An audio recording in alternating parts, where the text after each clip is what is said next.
Principio de superposición. Ya habíamos analizado este principio cuando veíamos la ley de Coulomb para cargas puntuales, pero para los campos eléctricos también podemos utilizarlo.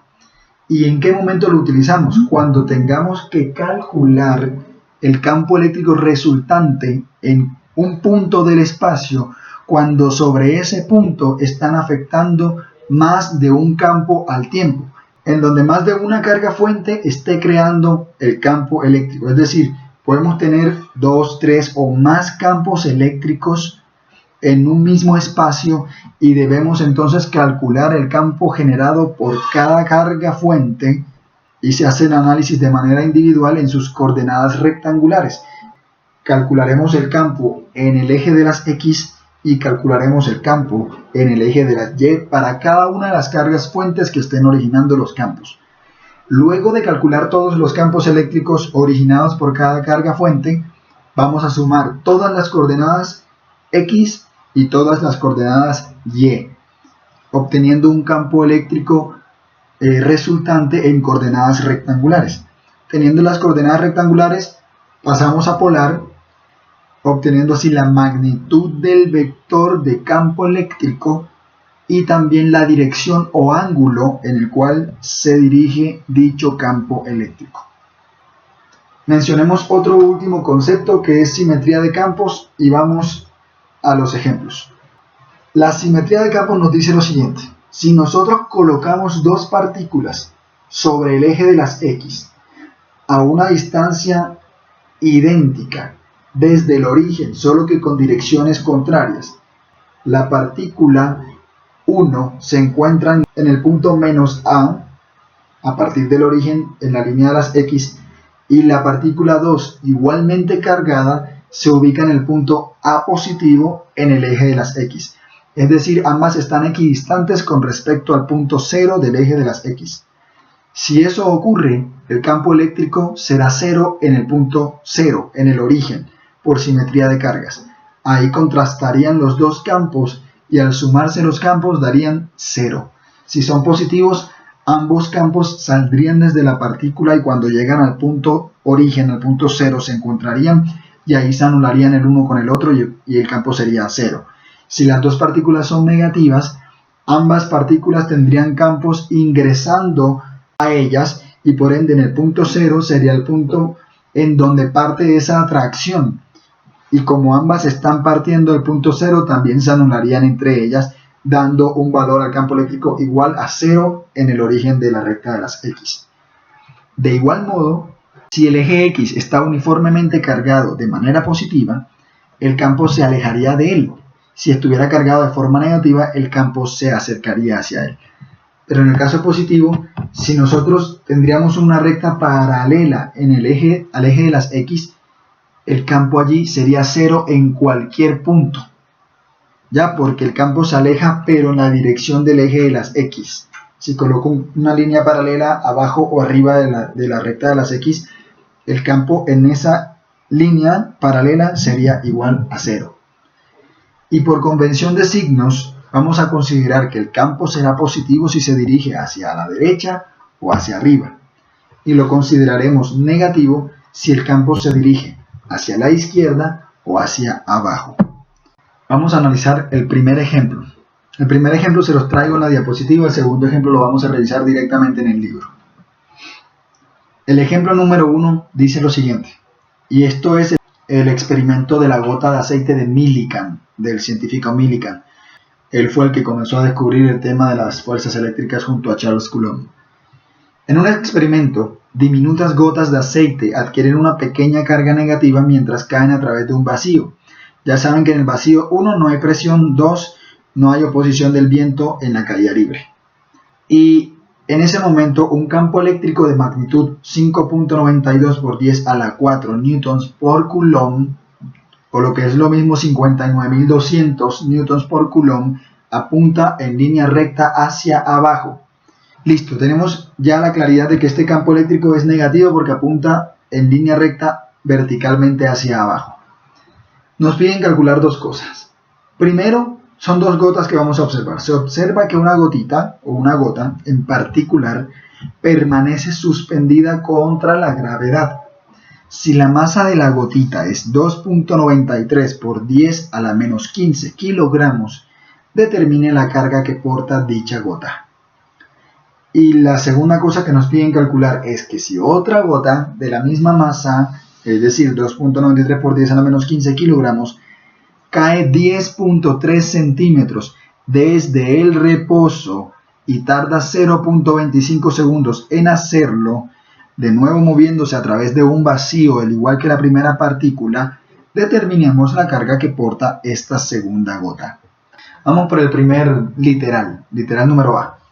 Tenemos que aplicar la segunda ley de Newton, que dice que la sumatoria de las fuerzas es igual a 0 si no hay movimiento o a masa por aceleración en caso de que haya movimiento.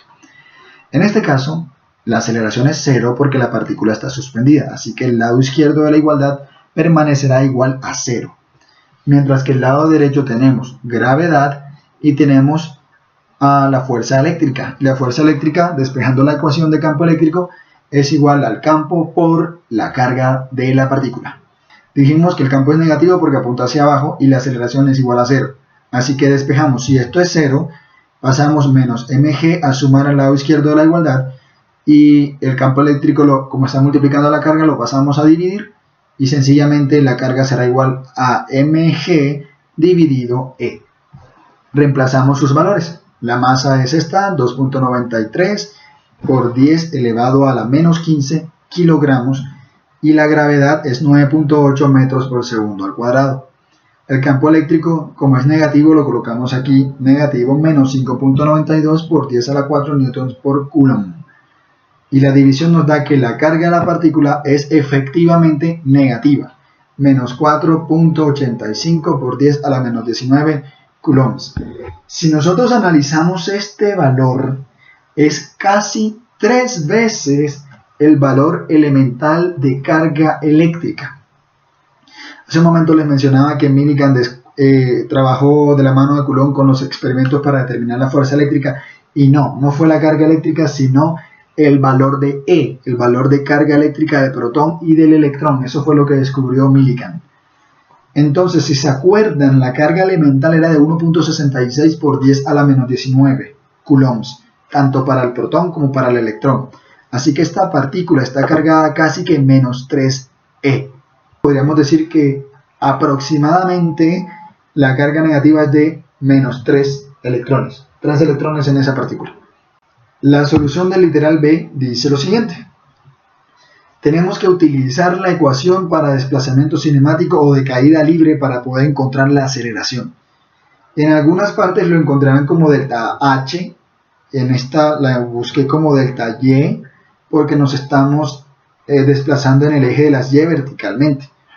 Dice que el desplazamiento vertical será igual a la mitad de la aceleración multiplicada por el tiempo al cuadrado más la velocidad inicial, la cual es 0 porque dijimos que la partícula en el literal B parte del reposo, multiplicada por t.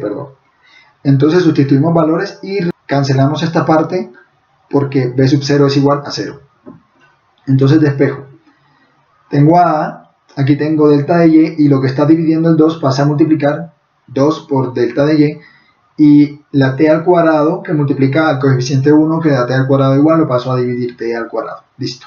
Aquí está ya despejada la aceleración y reemplazando sus valores tendríamos que 2 multiplica a los 10.3 centímetros que cayó la gota, pero debemos expresarlos y convertirlos en las unidades del sistema internacional, que no son centímetros sino metros. Así que menos 0.103 metros será la distancia recorrida por dicha gota, dividida el tiempo al cuadrado, que es 0.25 segundos elevado al cuadrado. Haciendo las operaciones obtenemos que la aceleración es igual a menos 3.3 metros por segundo al cuadrado, negativa porque se dirige verticalmente hacia abajo. Y esa es la razón por la cual este valor de delta Y se tomó negativo, porque es en dirección hacia abajo. Ahora utilizamos nuevamente la segunda ley de Newton, que dice que la sumatoria de fuerzas es igual a 0 para poder hallar la carga. Reescribo la ecuación de la diapositiva anterior. La masa por la aceleración será igual al negativo de la gravedad porque el movimiento es hacia abajo, más el campo eléctrico multiplicado por la carga. El campo eléctrico, recuerden que es negativo. Despejemos esta Q. Pasaríamos esta menos mg a sumar y podríamos factorizar la m, la masa, que multiplica la suma de la aceleración más la gravedad. Y el campo eléctrico sencillamente lo pasamos a dividir. Vamos a reemplazar valores. Aceleración es igual, la aceleración, espérense un momento, ya la habíamos obtenido por acá arriba. Perdón, este primer valor es la masa, casi me confundo. Este primer valor es la masa de la partícula, que es 2.93 por 10 a la menos 15 kilogramos, que multiplica a la aceleración obtenida en el punto anterior, menos 3.3 metros por segundo al cuadrado, más la gravedad. ¿Por qué queda positiva la gravedad? Porque la hemos pasado negativa a ser positiva al otro lado de la igualdad, así que sencillamente tiene que ir positiva. 9.8 metros por segundo al cuadrado. Era negativa mientras estuviera al lado derecho de la igualdad, pero hicimos el despeje. Todo esto dividiendo a E, que como E no ha cambiado de signo, sencillamente pasó de multiplicar a dividir, sigue siendo menos 5.92 por 10 a la 4 newtons por coulomb. Y resolviendo esto, obtenemos que la carga de la partícula que sí va cayendo es igual a menos 3.22 por 10 a la menos 19 coulombs. Volvemos a encontrar aproximadamente un múltiplo de la carga elemental del electrón. Y la carga era menos 1.66, aquí tendríamos menos 3.22, ambas por 10 a la menos 19 coulombs, lo que podría decirse que la carga es aproximadamente menos 2E. Analicemos los resultados de estas cargas. La carga que se mantiene suspendida tiene aproximadamente menos 4.85 por 10 a la menos 19. Mientras que la carga que sí cae tiene carga de menos 3.22 por 10 a la menos 19.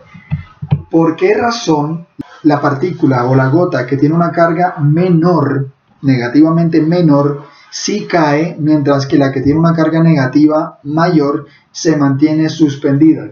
Analicemos. El campo es negativo, es decir, se dirige hacia abajo. Si el campo lo está originando lo que sea que se encuentre en la parte de abajo del tubo de vacío por el que están cayendo las gotitas, y el campo es negativo, quiere decir que está dirigiéndose de arriba hacia abajo.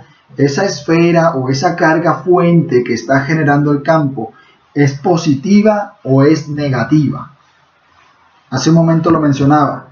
Si la línea de campo se dirige hacia la carga fuente es negativa. Y si la línea de campo se dirige hacia afuera de la fuente o la carga de la fuente era positiva.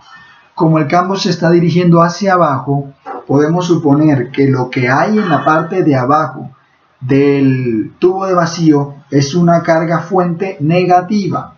Entonces, como el valor de la carga puntual o de la primera gota es negativa y es un poco más alta que la del literal 2, se repelen entre sí y queda suspendida la partícula o la gota del literal A. Mientras que como la carga de la segunda gota no es tan alta, no va a bajar a una velocidad extremadamente rápida para unirse a la carga que origina el campo, porque también es negativo, pero sí va a ir cayendo hasta cierto punto y en cierto lugar va a detenerse y va a quedar suspendida. ¿Cuál será ese lugar? Aquí nos lo dijeron. 10.3 centímetros desde que comenzó a caer, allí se suspendió la carga. ¿Por qué? Porque hasta allí llegó el equilibrio electrostático y ahí fue donde se detuvo. Mientras que el equilibrio electrostático, la carga 1, lo alcanza mucho más arriba de lo que lo alcanzaría la partícula 2. Tendríamos que analizar en qué punto se alcanza el equilibrio electrostático. Entre mayor sea la carga, la distancia entre la carga fuente y la carga de prueba va a ser superior. Y entre menor sea la carga de prueba, ese equilibrio electrostático se va a encontrar a una distancia inferior. Entre más cercana se encuentre la carga puntual con la carga fuente. Si te gustó este video, suscríbete y dale click a la campanita, que vienen muchos videos más con explicaciones de más ejercicios de física electromagnética. ¡Hasta pronto!